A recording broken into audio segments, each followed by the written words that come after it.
Meus irmãos, Deus abençoe, graças a Deus, temos aí o privilégio e a oportunidade dada pelo Senhor de estudarmos temas relacionados à Sua palavra, aos textos bíblicos. E quanto mais nós estudarmos dos variados temas que nós temos acesso, e graças a Deus em abundância e de muita qualidade hoje, nós temos aí muita gente boa produzindo vídeos, aulas, textos, que nos auxilia muito na compreensão dos textos sagrados. Que nós possamos aí usar de maneira piedosa, cheio de graça e com o coração agradecido aí por essas pessoas que o Senhor tem levantado. Muito bem, nós vamos estudar nessa aula de hoje a geografia. Antes, porém, precisamos de uma consideração aqui acerca da geografia. Quando nós falamos sobre geografia, nós não estamos apenas fazendo especulações acerca dos acidentes geográficos de uma região. Não estamos apenas querendo saber se tem um número elevado de montanhas, uma cadeia de montanhas, se nós temos aí vales, depressões, se temos planícies ou qualquer outra informação desse tipo somente. Tudo isso, evidente, que também está aí no jogo geográfico. O que nós queremos com geografia é que possamos compreender que a situação geográfica ela define o jeito que as pessoas vivem. Ora, o que nós comemos, o que nós vestimos, a maneira que nós vivemos, elas são definidas pelo acidente geográfico ou pela situação geográfica do lugar onde nós vivemos. Ora, então quanto mais informação geográfica eu tenho acerca da Palestina nos tempos de Jesus, melhor será a minha compreensão acerca dos textos que eu tenho para estudar. Por exemplo, se o local onde Jesus morava, onde Jesus convivia, se ele oferecia lugar bom para plantação, para criação, para pesca, se o mercado absorvia a mão de obra, que tipo de mão de obra, a roupa que ele usava tem muita implicabilidade em relação ao clima, ou o clima tem implicabilidade em relação à roupa, cosméticos que são extraídos da natureza ou não.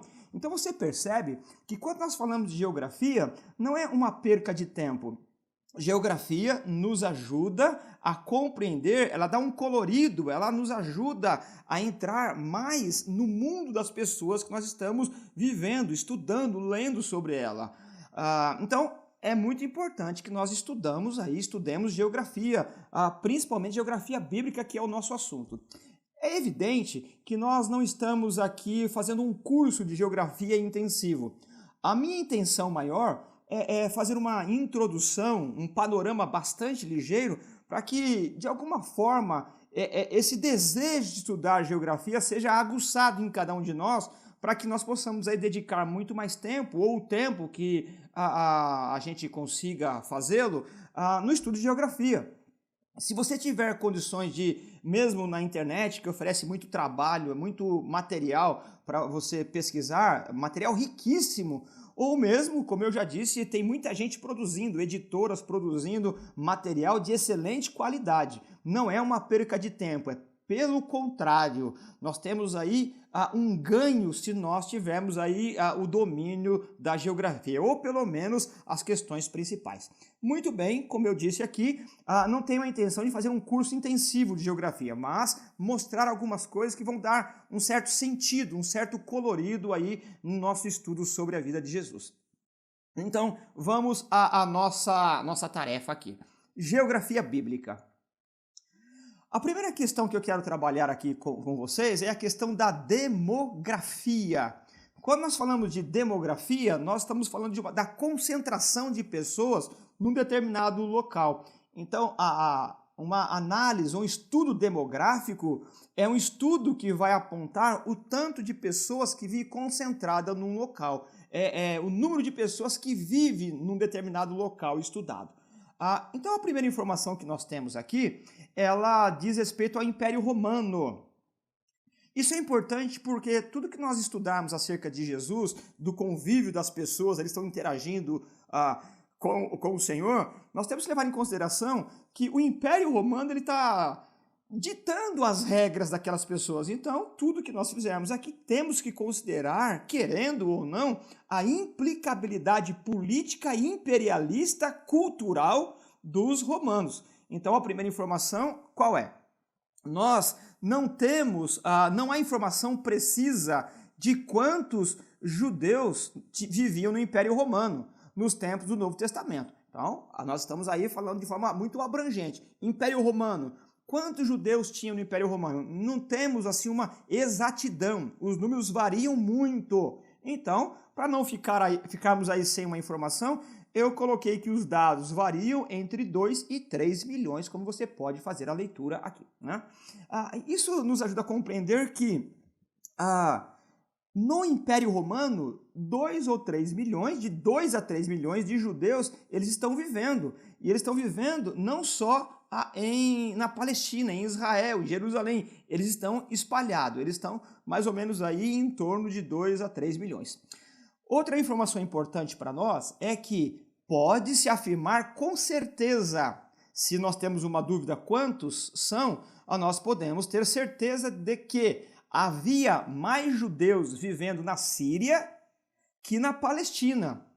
Então, onde é que fica a Síria? Ora, a Síria ela fica ao norte, lá na Galileia, nessa região aqui, né? Nós temos um mapinha aí. Então você tem muito mais judeus vivendo aqui ao norte, nesse país, nessa fronteira, além da fronteira, que é a região da Síria, do que nesse conjunto todo aqui, não é? Essa é uma informação importante. Também, em Alexandria, no Egito, havia mais judeus que em Jerusalém. Onde é Alexandria? Bom, se a Síria ela está aqui em cima ao norte, a Alexandria ela está ao sul, né? Você tem o caminho do mar aqui, passa por esse deserto aqui, ou a Idumeia, vem aqui, né? Nós não temos o mapa, chegando aqui na África, né? Nós temos o Egito. O Egito ali está Alexandria. Em Alexandria, nós temos muito mais judeus que em Jerusalém. Essas informações, elas são importantes por qual motivo? Aqui nós devemos refletir que, se nós temos mais judeus vivendo fora de Israel, fora da Palestina, então algum problema nós temos ali. Ou problema de perseguição, ou problema de absorção de mão de obra, não tem trabalho para todo mundo, problema de acesso à comida, então algum problema nós temos ali. Óbvio que todos desejam viver no chão onde nasceu, né? Todo mundo quer viver perto da sua cultura. Quando as pessoas saem do seu lugar, é porque algum desconforto encontra. E se nós aqui temos a informação de que temos muito mais judeus fora de Jerusalém, fora da Palestina do que na própria Palestina, então nós já temos aqui uma informação importante, ou pelo menos uma reflexão importante. Nós temos algum problema nesse lugar aqui, ok? Isso é importante para nós. Nas principais cidades havia muitos gentios. Olha que dado importante aqui, né? Nas principais cidades, nós estamos falando aqui não apenas de regiões, como a Judéia, como a Samaria ou como a Galileia. Nas principais cidades, nós temos o quê? Mais gentios do que judeus. Não é uma afirmação, mas só para perceber que com esses dados demográficos, nós podemos refletir o seguinte: se nós temos mais judeus fora da Palestina do que na Palestina, e temos muito mais gentios nas cidades mais importantes, isso significa que essas pessoas foram trazidas por alguém ou foram chamadas, né? Não no sentido de alguém ter chamado, mas elas foram atraídas para esses lugares por conta de algum tipo de trabalho, algum tipo de posição de colocação no mercado, e por eles estarem ali, os judeus acabaram não tendo espaço. Isso aqui é uma reflexão. Não estou dizendo que é assim. É só para mostrar para vocês como a gente pode, a partir de dados fornecidos pela demografia, refletir, elocubrar, né? Fazer inferência. Agora nós vamos atrás dessas verdades ou dessas informações para constatação. Isso é importante para mostrar como é importante estudar geografia. Além da questão demográfica, nós também temos como fonte importante, como informação importante, a questão do idioma. Ora, o idioma ele vai criar guetos, vai criar grupos, não é? Então, quais são os idiomas que é falado na Palestina no tempo de Jesus? Então, vamos lá. O latim era a língua oficial do Império Romano. Então, nós começamos aí primeiro com o Império Romano, assim como a demografia. O Império Romano, então você tem a questão do latim, que era falado por conta do Império Romano. Porém, devido à helenização, o grego tornou-se a língua franca. Lembrando que a helenização foi aquele movimento que ocupou grande parte do mundo conhecido do Alexandre o Grande, levando a cultura grega. Então, helenização, de Hélida, né? Grego, Grécia, foi a divulgação, a disseminação da cultura grega. E nesse tempo, ainda com o Império Romano, a língua grega, a helenização, ela era muito influente. Então as pessoas falavam a língua grega de forma franca, no comércio, no dia a dia, a língua grega ainda estava sendo muito praticada. Ora, os judeus que moravam na Palestina, eles falavam também, tinham contato com o latim e com o grego, mas os judeus que moravam na Palestina falavam também o aramaico e o hebraico. Isso nos leva a refletir que Jesus teve contato com esses três tipos de idioma, né? E aqui nós temos um texto, uma imagem, né, capturada aí da internet, que nos ajuda a refletir. O texto de João, capítulo 19, o verso 19 e 20, ele nos informa sobre esses três idiomas praticados. Então, vamos ver aqui o que o texto diz. Pilatos mandou preparar uma placa e pregá-la na cruz, com a seguinte inscrição: Jesus Nazareno, Rei dos Judeus. Muitos judeus leram a placa. Estava escrito em aramaico, latim e grego. Então nós temos as inscrições aqui, né? Esse texto que nós temos primeiro aqui, o texto em hebraico, né, embora o versículo de João vai nos dizer aí que o texto está em aramaico, mas aqui você tem um texto em hebraico, embora o aramaico e o hebraico são muito parecidos. Eu, particularmente, não tenho muita competência nesse texto aqui, né, nessa língua. Eu consigo fazer aí uma exegese, consultar aí um dicionário, um bom dicionário, mas assim não tenho muita familiaridade, talvez não familiaridade, muita competência, essa seja a palavra, mas dá para a gente ler alguma coisa aqui. O texto em hebraico ele começa a ser lido da direita para a esquerda, né? Então aqui você tem a inscrição em hebraico na cruz, né? Na placa que foi pregada acima da cabeça de Jesus, né? Então tá aqui o texto, eu não vou arriscar a ler aqui, eu até conheço os caracteres, mas não vou arriscar a ler aqui, mesmo porque está faltando os sinais maçoréticos aqui. Muito bem, aqui no meio nós temos o quê? A língua grega, né? Jesus, Ro, Nazuraios, Ro, Basileus, Tom, Iudaion. Então você tem o grego aqui, também foi usado como idioma para escrever que Jesus é o rei dos judeus, o Nazareno. E aqui nós temos o latim, né? A mesma expressão, Jesus, rei dos judeus. Essa imagem aqui, e junto concomitantemente apresentado aí com o texto de João, nos ajuda a compreender que o tempo de Jesus, nos dias de Jesus, você tinha ali pelo menos 3 idiomas em uso do cotidiano: o latim, o grego e o aramaico, não é? E isso nos ajuda, quando você lê o texto no Novo Testamento, você tem o texto originalmente escrito em grego, mas você tem ali, por exemplo, muitos hebraísmos. O que é um hebraísmo? Você tem expressões hebraicas escrito em grego. Você tem muitas questões em latim escrito também em grego, mas ali você tem uma expressão em latim. Essas questões todas vão nos ajudando a compreender o mundo, a cultura grega, latina e hebraica que Jesus viveu. Vale a pena também, hoje nós temos aí, assim como temos muito material de excelente qualidade editorial na geografia, nós temos também excelentes materiais léxicos, dicionários, que nos ajudam a, pelo menos, a fazer uma leitura introdutória, ter um contato com as línguas, tanto do hebraico, tanto do grego e do latim. Na internet mesmo tem muitas pessoas dando aulas. Vale a pena aí também investir, né? Quanto mais nós tivermos informações culturais, melhor é a nossa leitura dos textos bíblicos e das questões teológicas. Em seguida, o assunto que nós temos aqui são os assuntos das estradas. O lema dos romanos qual era? Todos os caminhos levam a Roma. Eles entendiam que quanto mais estradas, quanto mais você interligar cidades, maior era o progresso. Então eles abriam estradas, e essas estradas aí facilitaram bastante o progresso da igreja, o avanço da igreja, o discipulado, a evangelização.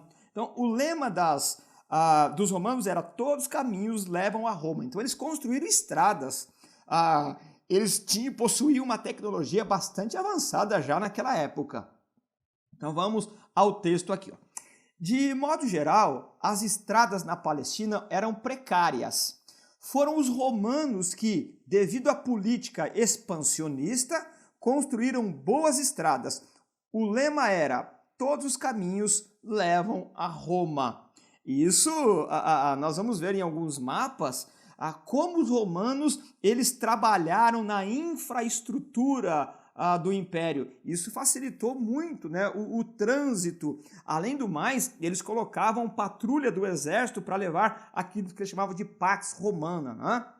As estradas eram feitas com tecnologia avançada para a época e o exército romano a patrulhava.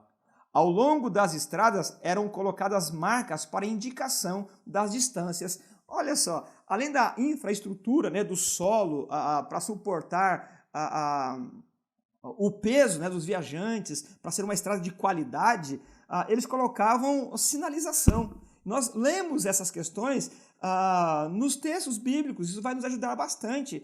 As estradas romanas é bastante importante para entender o mundo romano.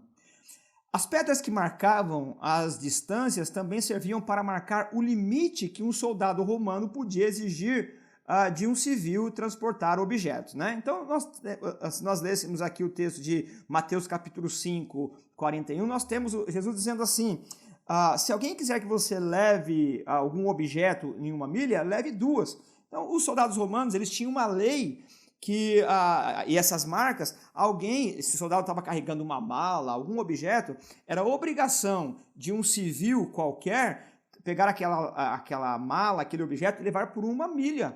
Aí aquelas marcas definiam isso. E Jesus vai dizer o quê?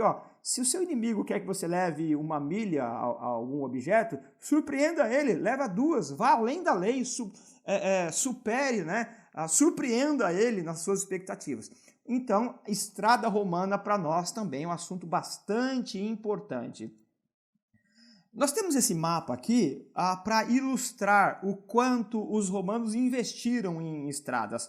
Olha só, essas marcas marrons, elas são estradas que os romanos eles abriram no Império Romano. Olha quantas estradas. É claro que aqui, né, você tem o mar, não é uma estrada, mas é aí uma rota de navegação.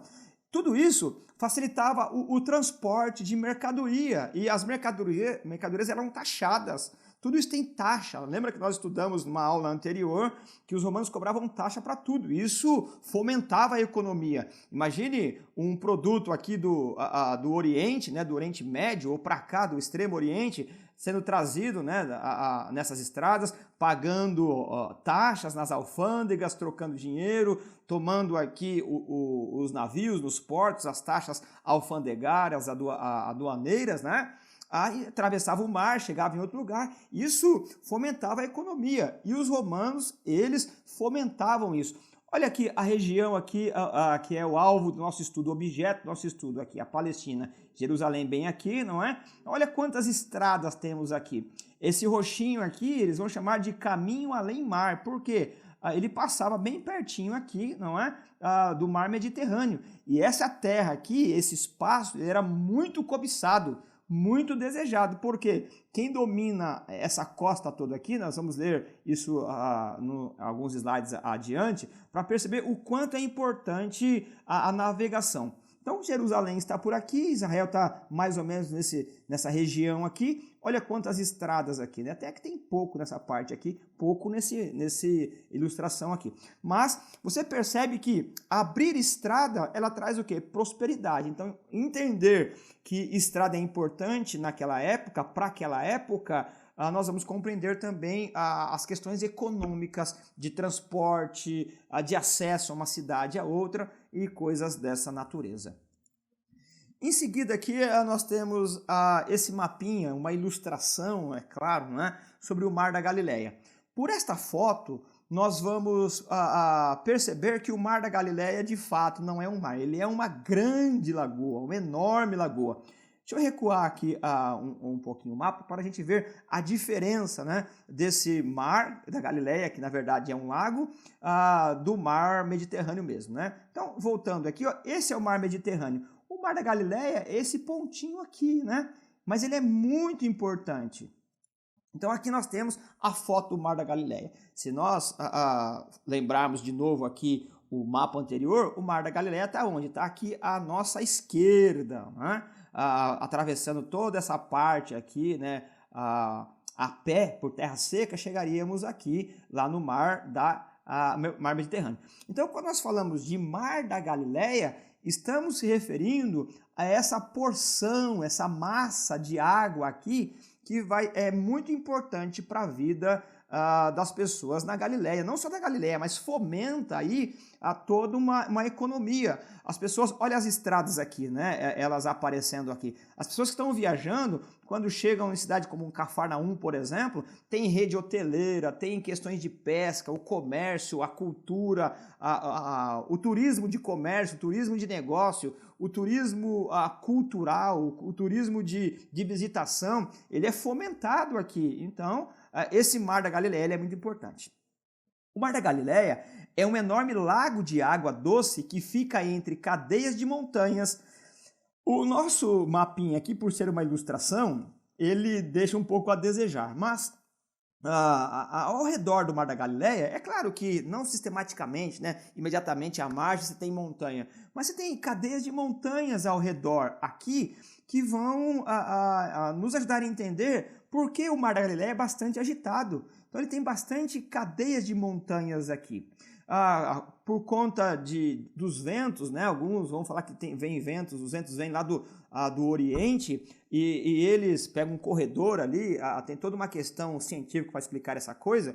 Quando eles batem, né? Quando eles encontram na montanha, eles voltam e quando voltam agitam toda essa água aqui e ele já é grande, então ele toma característica de mar. Lembra que teve uma tempestade no mar? É esse mar aqui, né? Jesus está dormindo, tranquilo lá. Você tem tempestade. Por quê? Por conta da situação geográfica, o vento bate na água e cria ondas. Ora, mas isso aqui não é um mar. Como é que ele tem onda? Por conta dessas questões geográficas aqui. Esse Mar da Galileia, ele também é conhecido como Quinerete, Genezaré, Tiberíades. Às vezes ele diz assim, o mar, simplesmente isso. Então são vários mares. Aliás, vários nomes para esse lago, não é? Se você tomar a ilustração aqui, ó, você tem aqui, ó, Cafarnaum. É claro, quando você está em Cafarnaum, como é que chama o lago? Mar de Cafarnaum. Se você vai para outra cidade, ele tem o nome de outra cidade, Mar de Tiberíades. E olha, cada uma dessas cidades vai ter a sua economia fomentada por conta da exploração dos recursos desse mar aqui. Então, olha a importância desse Mar da Galileia para a vida de Jesus, para os relatos do Evangelho. É nesse lago aqui que Jesus teve vários eventos importantes no seu ministério.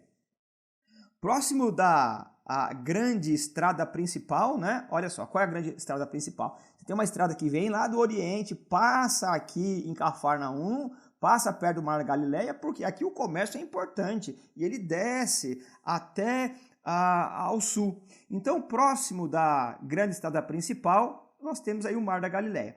Praticamente todas as cidades em torno do mar possuíam portos e exploravam a pesca. Então, de forma ilustrativa, temos aqui, ó. Imagine você tem um mar como esse, você tem que explorar a pesca, não só para comer, mas para vender, o comércio. Tanto que o Pedro, o João, o Tiago e o André, eles têm uma sociedade ali, uma empresa de pesca. Eles largaram a empresa para seguir Jesus. Aonde? Em Cafarnaum. Aqui em Cafarnaum, o Mateus, né, o Levi, que é chamado Mateus, ele era um publicano, ele trocava moedas ali, ele fazia o câmbio de moedas para as pessoas pagarem os impostos, para ele recolher os impostos também, não é? E isso vai nos ajudar a compreender o tanto de fomento comercial e econômico que a cidade proporcionava por questões geográficas. Os rabinos diziam, né, olha um dizer rabínico aqui, o Senhor criou 7 mares, mas o mar da Galileia é o seu deleite. É claro que aqui tem uma arrogância religiosa cultural, né? Mas isso serve para nos ajudar a entender o tanto que o mar da Galileia era importante para eles. Em seguida nós temos aqui, né, algumas informações sobre casas. O que é importante para nós aqui em relação às casas? Entender que quando nós falamos de casas, a construção dessas casas, elas vão nos ajudar aí a compreender os relatos que envolvem aí a vida de Jesus, principalmente, né? Vida de outras pessoas, alguns eventos de cura, algumas concentrações de pessoas fora da casa. Então, olha o modelinho de casa aqui, vamos dizer assim, um caixotezinho muito rústico, muito simples. A maioria das pessoas eram pobres e suas casas muito simples, né? Basta olhar aqui. Não passavam de 4 paredes levantadas com pedras talhadas, às vezes tijolos de barros queimado. Então, olha só como eram as casas, né? Esse caixotinho aqui. Vamos ver mais questões da arquitetura dela aqui, ó. Havia 1 ou 2 minúsculas janelas por onde entrava um pouco de luz e uma porta. Nessa casinha aqui, ó, olha o tamanho da janelinha aqui, ó, muito pequena. Olha o tamanho da porta. Imagine as pessoas trancadas nesse lugar. Tanto que a vida das pessoas ela se dava fora da casa. A casa mesmo era para eles dormirem à noite. E quem dormia dentro de casa? Todo mundo. O tanto de pessoas da família, inclusive os animais. Ó, tem um animalzinho aqui no quintal. Por que eles colocavam o animal para dentro da casa? O animal ele é um bem importantíssimo para a subsistência da família. E havia muitos ladrões. Para que os animais não fossem roubados, colocava lá dentro da casa. Então, imagine a situação de uma família, sei lá de quantas pessoas, 4, 5 pessoas, vivendo num lugar como esse aqui. É uma situação complicadíssima. E ainda colocar os animais lá dentro e todos os utensílios. Espaço nenhum. Por isso que a vida das pessoas, elas se davam fora de casa, não dentro de casa. Havia uma porta, né, ou 2 janelinhas no máximo e uma única porta. A casa servia basicamente para dormir. O restante das atividades acontecia no quintal, percebe? Então, cozinhar no quintal. Aqui, tá vendo? Tem aqui uma espécie de uma fogueirinha aqui, né, muito simples, muito rústica. E as pessoas viviam onde? Aqui no quintal. A maioria das casas, elas tinham escadas na lateral. Por quê? A vida, à noite, por exemplo, em dias de calor, as pessoas sentavam em cima da casa para convivência social. E também o telhado das casas eram usados para quê? Para secar frutas, para algum tipo de... da agricultura, depois de colher, colocava lá em cima para secar trigo, algumas coisas nesse aspecto aqui, né? Nesse estilo de serviço, o telhado facilitava. E é interessante nós analisarmos também a escada. Quando nós lermos em relação àqueles 4 amigos que levaram o paralítico para cima da casa, o telhado é fácil de abri-lo, porque são madeiras aqui com barro batido e com uma espécie de um capim ou alguma coisa dessa natureza. Então é muito fácil você subir com um aleijado, por quê? Você tem uma escada lateral, chegando aqui, mais ou menos, ouve aí onde Jesus está, né, o lugar onde ele mais ou menos está, abre um buraco e desce o sujeito ali. Então, conhecendo o estilo de casa, nós vamos conseguir compreender um pouco mais sobre aquele relato e muitos outros. Nós temos lá em Deuteronômio uma lei que diz que quando alguém for construir uma casa, deve fazer um parapeito, né? O texto de Deuteronômio é uma lei. Por quê? Deuteronômio vai dizer que se alguém entrar na casa e cair, é responsabilidade do dono, então faz um parapeito.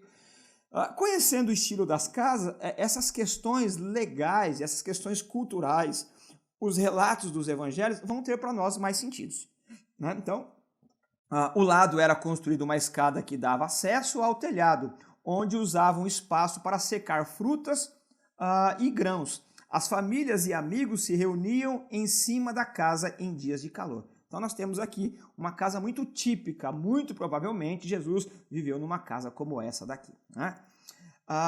Nós temos aqui uma casa evidentemente muito mais estruturada.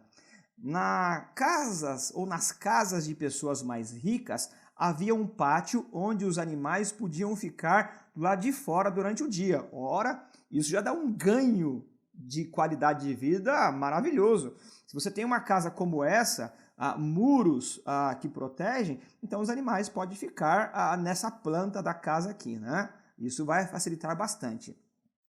As escadas e o teto tinham mais segurança. Então você tem, olha uma escada aqui e olha o teto. Você tem até uma cobertura aqui. Então você tem uma casa de um padrão muito mais elevado aqui. Havia mais janelas e um poço para retirarem água. Olha que coisa maravilhosa. Aqui nós temos uma murinha, né, para morrer. É claro que falar em poço, aqui tem que ser uma casa muito rica, né? Você ter um poço de propriedade particular é uma coisa assim de pessoas totalmente poderosas, muito poderosas. Mas você tem aqui uma estrutura de uma casa muito melhor do que a primeira. Viver numa casa como essa, a qualidade de vida já é outra. Então nós temos nessa próxima imagem aqui uma comparação para a gente perceber a diferença de qualidade de vida de uma casa maior para uma casa como essa.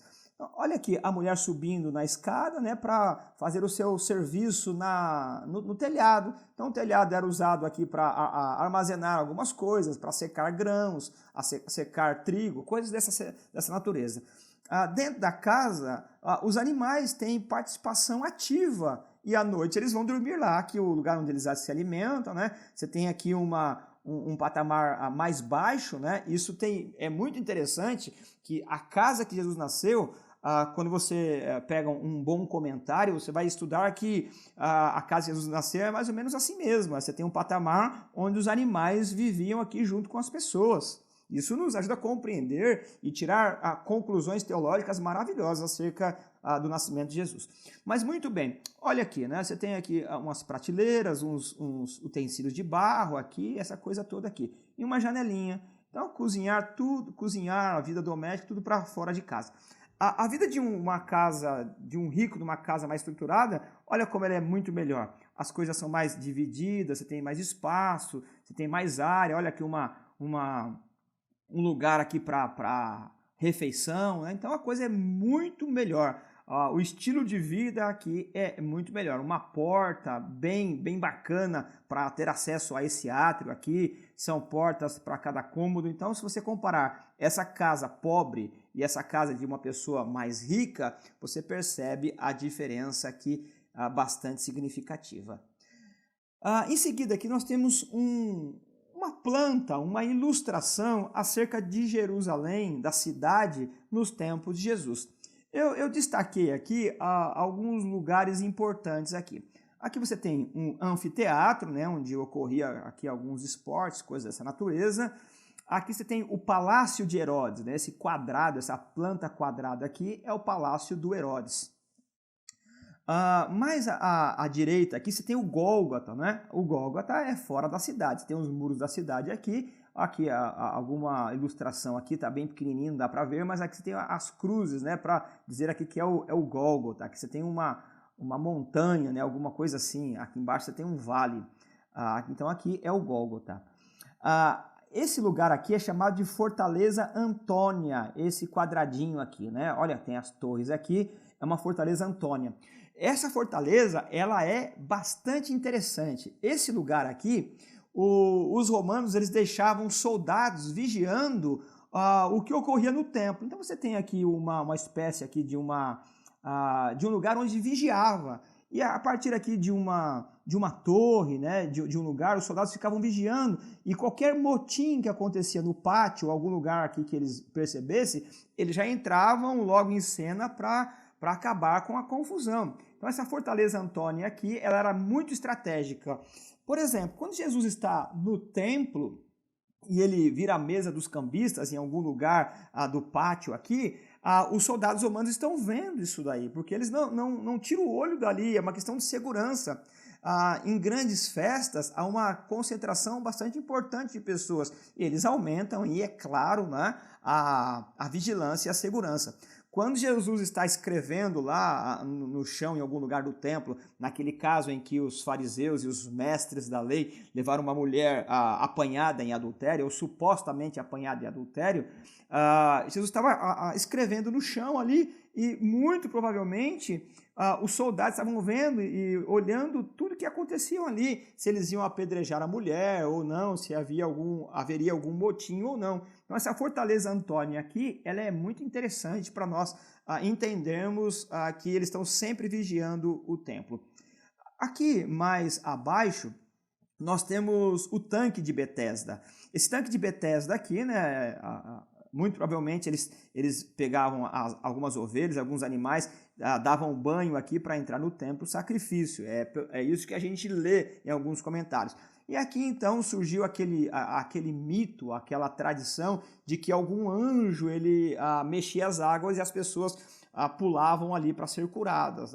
E temos esse problema no relato dos textos de Marcos, por exemplo, né, que Jesus passa por ali e ele cura um sujeito ali e tem todo um desdobramento para isso. Então o tanque de Betesda ele está fora do templo, mas anexado aqui, né? O que mais nós temos aqui? O templo, propriamente dito, né? Uma construção maravilhosa feita pelo Herodes o Grande, né? As paredes cobertas de mármore branco, as questões, as placas de ouro davam assim, um aspecto bastante...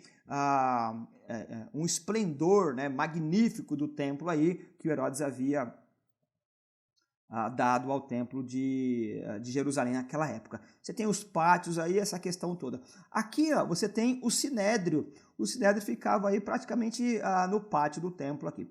Você tem um hipódromo, né, um lugar onde tem corridas de cavalo aí. A cidade de Davi, que é essa parte toda aqui, a cidade velha. Aqui é o Vale de Himom. O Vale de Himom, ele tem uma história bastante interessante. Nos tempos do rei Acaz e Uzias, eles queimavam aqui, ofereciam crianças ao deus Moloque, e é chamado aí também de Vale de Tofete.